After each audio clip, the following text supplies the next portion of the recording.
Oh, if I wasn't a next maker before, I ain't gonna be a next maker now. WWE 2K22 has finished its cycle. There's no more DLC coming out. We're getting updates, but they're few and far between. For the most part, the game is what it's gonna be. And I can tell you, it still sucks. Let's get into it.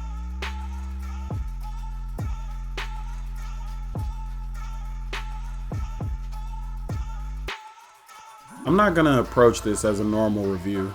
There are far more talented guys in the community that have already done great jobs at just that. But I will, however, touch on a few things that really grounded my gears. WWE games have an opportunity that most games don't have to succeed in 3 different categories: as a sports game, as a fighting game, and as an open world sandbox build your own game. It manages to fail at all 3 miserably, and that's after 2 whole years of development. So where to start? Let me cut that out. I know exactly where to start. It's obvious. The only reason this is even a discussion is because 2K20 was so bad. It was one of the worst games ever created. Not even because of the features or the game itself. It was unplayable. Glitches, crashes, other problems that made it the laughingstock of the gaming community at the time. Oh, and for the record, WWE 2K22 has all those same problems. That stuff hasn't gone anywhere. But I'm not even going to talk about it for this review, because it doesn't detract from the game itself as much as you would think. And it doesn't happen to everyone. Overall, I love the character models. Entrances look amazing. They really nail most of the roster. Speaking of the roster, it's been one of the strangest years to date. Starting with stars like Dakota Kai and Karrion Kross being fired, yet included in the game, then in a stroke of luck later returning. WWE 2K22 has one of the deepest rosters and enjoyable sets of DLC characters. RVD, Yokozuna, to people you know, people you never thought you would even like Logan Paul and MGK. They did a really good job with inclusion in this game. Let's get to the gameplay. 2K had a small button overall this year, focusing more on combos.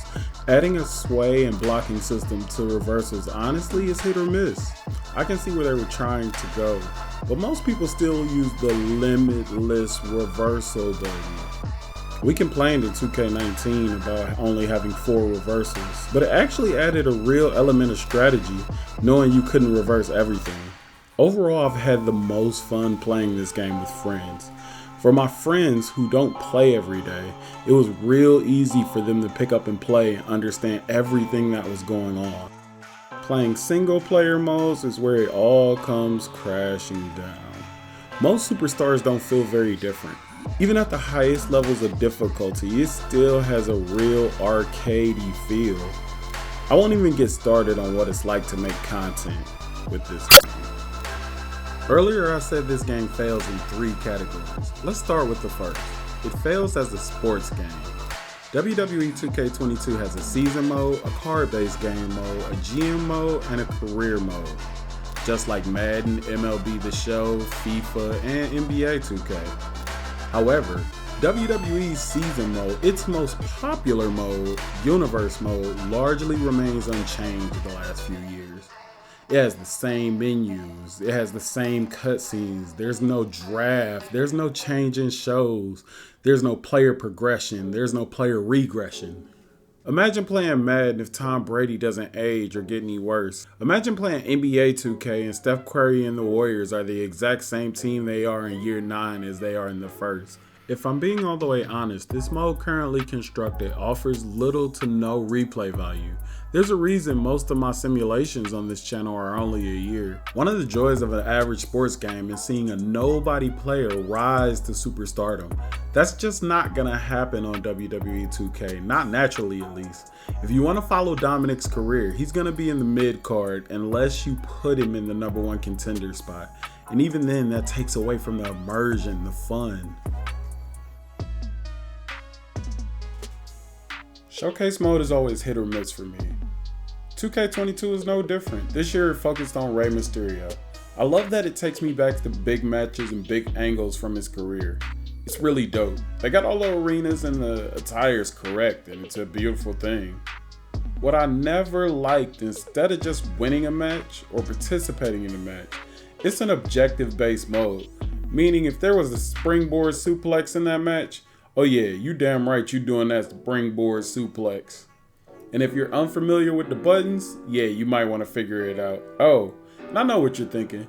You're probably thinking, oh, if you can't pull off that springboard suplex, no biggie, just finish the match. They'll let you keep going. Except for the fact that some of the most important unlockables are hidden behind these objectives. Oh, you want the WCW Championship for your universe mode? Not until you pull off that springboard suplex. Oh, you want to play as Dominic Mysterio? Oh, not until you finish all of the objectives for this mode. Now you've taken what could have been a fun getaway from the game and turned it into a needless grind. Thanks for that, 2K.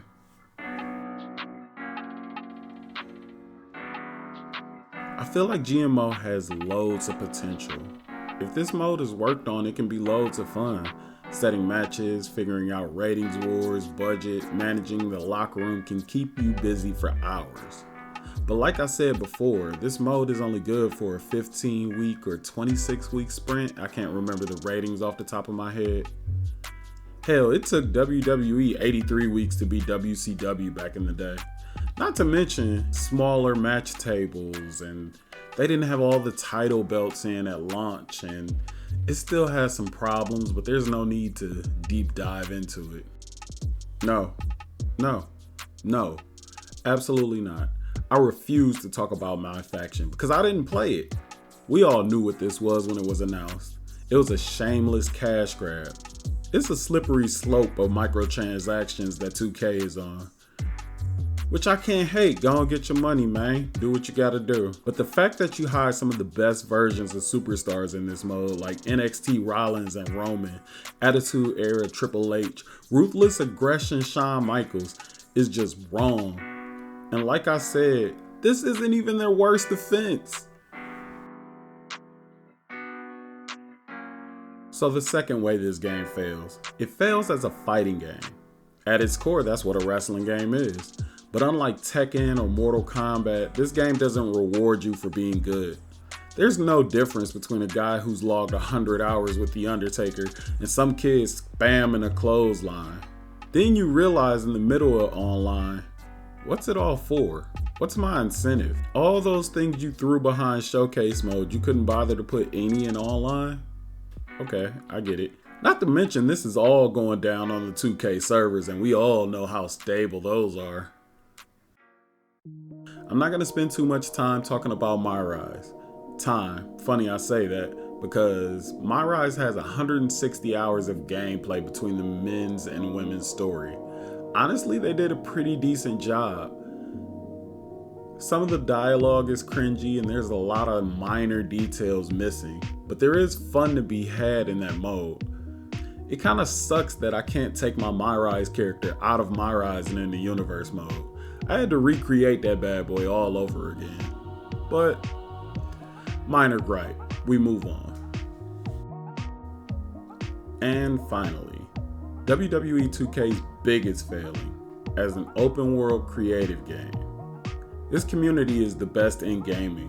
When 2K20 was a whole debacle, they went back to 2K19 and didn't make a peep, kept right on pushing out. When Bray Wyatt and Cody Rhodes weren't in the game at launch, this community put them in the game. All those hidden attires in my faction that I was just complaining about, oh yeah, this community put them in the game. There are guys who make belts, arenas, attires, mid pay-per-view. Before the pay-per-view is over, everything is updated. During the lead up to this game, I really only asked for two things. I asked for it to be playable, no glitches, no crashes. You see how that went. And 2K, please, I'm begging you, take care of us creators this year. We're gonna keep your game alive. Instead, we don't have enough hairstyles. The number one question I get asked about Blitz is how'd I get my hair like that? Because everybody knows how difficult it is to get hairstyles to match certain superstars. And then mid-year, we started getting updates. Updates that made attires unusable.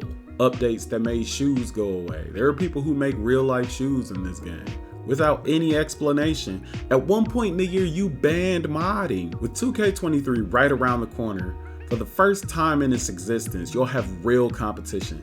Let's see how your community responds if treated better by someone else. That's all I have, guys. If you've made it to this point in the video, feel free to leave a like, and you might want to think about subscribing. We've passed the 1K mark and we are on the move, baby. But like I say at the end of all videos, it's all love. I'll catch y'all on the next one. Peace.